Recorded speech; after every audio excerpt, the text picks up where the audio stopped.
Next on AM 1480 WLEA, the Newsmaker Show. Here's Brian O'Neill. Alfred University Professor Emeritus of Political Science, Dr. Robert A. Heineman, thank you for joining us today. Yes, I'm ready to talk now, Brian. Let's start with the shutdown. It's beginning to get a little ridiculous at this point, and I think Congressman Reed's criticism of the whole effort is apropos.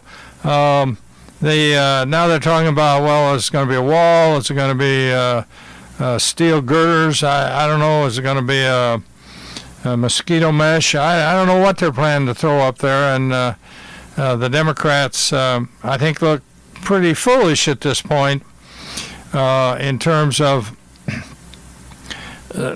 their position, and in fact, in a way, they kind of had control of both houses on this issue because Democrats have a majority in the House, and of course, the Republicans are allowing that they have a 60 vote. It's going to take 60 votes in the Senate to pass anything. Now, McConnell could exercise the so-called nuclear option and put an end to the cloture vote, the filibuster in the Senate on this, but he apparently doesn't want to do that. So it's going to take some Democrats in the Senate too to go along, and so it's it's really kind of in their court, and how long they're going to hold out on this, it's hard to say. I frankly I think Trump is going to hold out as long as. Are you surprised? Right. That he's saying, no, forget it, we're going to wait until I get my... I think there are a couple things going on there. I think, one, he campaigned on a promise to build a wall, and he was elected, and I think, there's probably quite a few people who voted for him on that pledge. So he feels, unlike a lot of politicians, he's not going to go back on the commitment he made to the voters. The second point is, I don't think Trump cares whether he's reelected or not. He can find other jobs that pay a heck of a lot more money and have a lot better housing than the White House. So he's going to stick with it. He's not going to back down. Any predictions on who's going to win? Well, I don't think there's a win on this. I think basically they'll come to some sort of understanding. And if I were the Democrats, I'd go ahead and give him the $3.5 billion or whatever it is, not $5 billion, but a little less, and say it has to go for steel girders or whatever. And if I'm Trump, I sign it and I put whatever I want up there for a wall.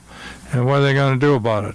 The liberal media, the conservative media has been making hay with all these old video clips and old sound bites of Schumer and Pelosi and Obama supporting the idea of not necessarily walls, but tougher immigration. Right. Yeah, no, a lot of this is the whole personality anti-Trump thing there, and frankly, we'll just see how the Democrats play this, but if they keep going down this road with their claims there's going to be all kinds of investigations and things of that sort, and worry about Donald Trump's tax returns and his affiliation with Stormy Daniels. I mean, people have had enough of this, and especially when you got the government, something like 800,000 people out of work, because these guys can't agree. I think the public is going to get, has had enough of that. So if Trump can kind of keep his mouth shut, which is pushing the envelope quite a ways, and just kind of let it settle on the shoulders of the Democrats. I mean, from the Democrat point of view, it seems to me the leadership's position should be, let's get this out of the way and let's get on to other issues that, frankly, are a lot more important. But, I'm not a Democrat, so. Now, Trump's been under a lot of criticism for the news of pulling out of places like Syria. Yes. Well, I think, I think Wednesday night I was listening to Tucker Carlson, who is, of course, coming under a lot of criticism for his positions. And he's absolutely right. it's just stupid. How long are we going to run wars in this country without putting them to a close? And you can understand this whole military-industrial complex, you could say military-industrial political complex inside the Beltway, gets huge benefits from these wars. And they don't want to see them stopped. Dr. Bob, you sound like President Eisenhower here. Well, I like Ike. Yes, I liked Ike. Yeah. This whole thing in Syria basically is a result of the failed Obama-Clinton foreign policy. The thing in Afghanistan, you can understand that going in there, but we have to have a whole fresh approach to dealing with these terrorist situations around the world. And getting out of the Middle East would be a start, conserving our forces and basically focusing in a much more precise fashion on various kinds of terrorist threats. So I think that's the advantage of having Trump in there as an outsider who's saying, hey, what's going on here? This is just an endless situation. And the concern in the Syria about the Kurds have now gone to Assad and asked Assad for protection. And I think if I'm Assad, I don't know what he'll do, but I assume I would protect him, and because the alternative is to have the Turks come charging in there and try to slaughter them all. And so from Assad's point of view, having the Kurds on his side is probably a good thing. So the point is, you got a lot of players there, and they're capable of working these things out without us being in there losing American troops. I mean, it's just. Trump's absolutely right on that. But it is amazing to watch how you get this backfire, blowback from inside the Beltway and around the Beltway suburbs there. It's amazing how many people are tied into military adventures on our part. It's Dr. Bob, on the topic of the Beltway, I was just talking to somebody the other day, and I said, the neat thing about talking to Dr. Heineman is he doesn't just get his news from the newscasts, TV, radio, or newspaper print. He gets his news by talking to people in the know in both Washington and Albany.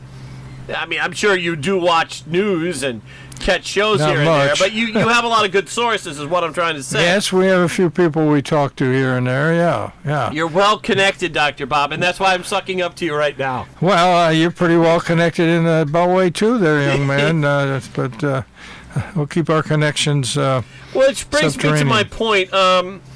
Tucker Carlson, who you mentioned a couple of minutes ago, Tucker Carlson made a point of saying that, and he's not the only one that said this, that the reporters of today in the Beltway in Washington are way too personally tied to the sources. Right. Whatever agency you want to name or whatever, right. They're hanging around, they're drinking, and Tucker would know because he goes out to restaurants, as you can tell, and he gets harassed sometimes in these places. But he says there's too much collusion, if you will. Well, they're parasites. They're sort of parasites on these agencies.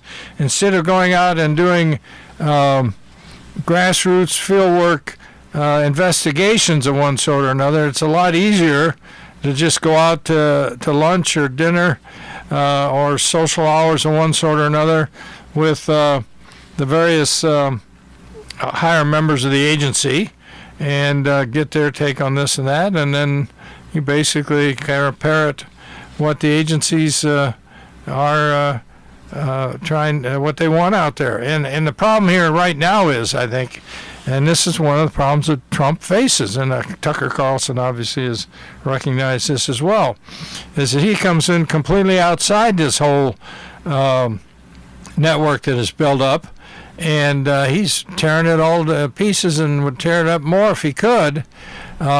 And so the media, the whole media, well, not the whole media, but certainly a huge portion of it, is basically dedicated to getting rid of this guy.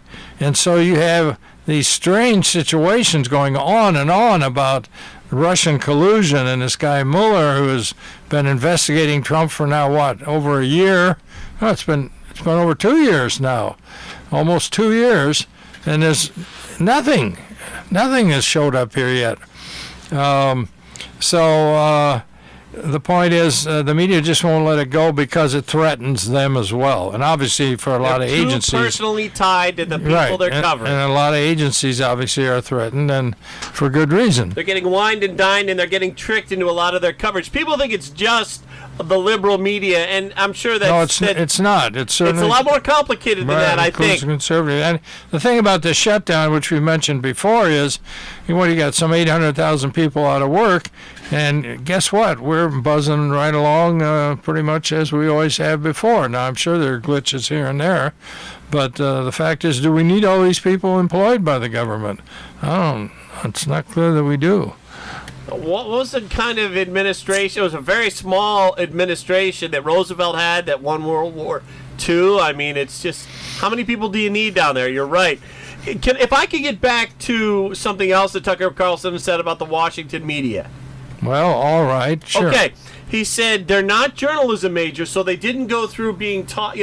These aren't people that took lessons in journalism in college or high school, and they didn't take government and civics courses. They're sociology majors. Oh, wow. Nothing against sociology, but are they in the right field?